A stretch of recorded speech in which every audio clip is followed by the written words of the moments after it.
Cuma dia sebut tu seolah-olah semua orang Malaysia uh, gembira dengan kedatangan Trump. Dia silap lah sebenarnya, bukan semua orang. Ramai yang tak setuju sebenarnya.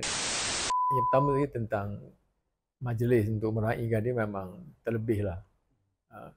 Jadi saya faham lah kenapa orang Palestin itu meluahkan perasaan kecewa dia. Memang kita tak heran lah. Cuma dia sebut tu seolah-olah semua orang Malaysia uh, gembira dengan kedatangan Trump. Dia silap lah sebenarnya, bukan semua orang. Ramai yang tak setuju sebenarnya. Jadi dia patut berlaku adil jugalah. Dalam komen dia tu, jangan kata semua orang Malaysia ni bergembira dengan kedatangan Trump. Hanya beberapa kerat saja yang gembira, yang lain ramai yang mengutuk kan.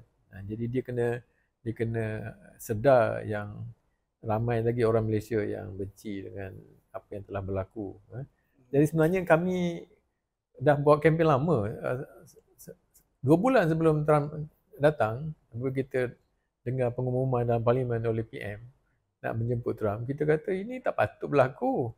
Dia adalah Chief Genocide Enabler, dia adalah pembantu paling kuat. Amerika Syarikat paling kuat. Trump pun mengatakan dia adalah presiden yang paling kuat menyokong Israel. Jadi kalau dalam keadaan seperti itu, dia sebenarnya tak patut dijemput untuk hadir ke Malaysia. Dan begitu juga sepatutnya Perdana Menteri taklah sepatutnya dia tak rasa bangga, proud bahawa Trump akan datang. Jadi kita pun heranlah kenapa yang rasa excited sangat, teruja sangat dengan kedatangan dia. Dia adalah orang yang melakukan jenayah perang. Sebenarnya bagi kita dia adalah seorang yang bertanggungjawab. Tangan dia berlumur dengan darah ratusan ribu rakyat Palestin. Jadi memang kami tak setuju kehadiran dia. Sebab tu kami mengajak NGO lain untuk sama-sama buat protes. 2 kali kita buat protes sebenarnya kan.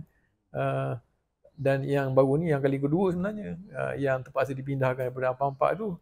Jadi memang kita tak setuju dan kita rasa bahawa apa yang telah berlaku itu akan merosakkanlah imej kerajaan Malaysia kepada orang Palestin dan juga kepada orang-orang yang menyokong perjuangan di Palestin.